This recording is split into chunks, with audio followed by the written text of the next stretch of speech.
بسم اللہ الرحمن الرحیم۔ السلام علیکم۔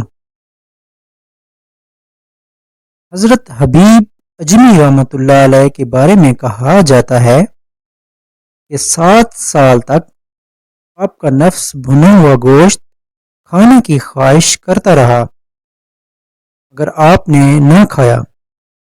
ایک دن آپ کے نفس نے آپ کو مجبور کر دیا، لہذا آپ نے نصف درہم لیا اور بازار تشریف لے گئے اور کھانا بیچنے والے سے کہا کہ یہ لو نصف درہم اور مجھے بھنا ہوا گوشت اور روٹیاں دے دو۔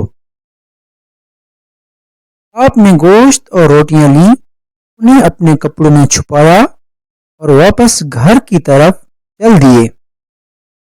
واپسی پر راستے میں آپ نے ایک غریب بچے کو دیکھا جو ننگا پھر رہا تھا۔ آپ نے اس سے پوچھا، بیٹا آپ کس کے لڑکے ہیں؟ بچے نے جواب دیا، میں اپنے باپ کا لڑکا ہوں۔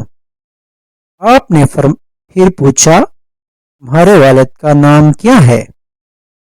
بچے نے جواب میں اپنے والد کا نام بتایا تو آپ اسے پہچان گئے کہ یہ تو فلاں کا بچہ ہے۔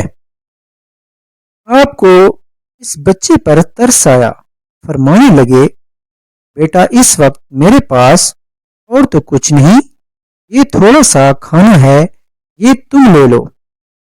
آپ نے وہ کھانا جو اپنے لیے خریدا تھا اور جس کی خاطر 7 سال تک اپنے نفس کو ترساتے رہے اس بچے کو دے دیا اور خود خالی ہاتھ گھر واپس تشریف لے گئے۔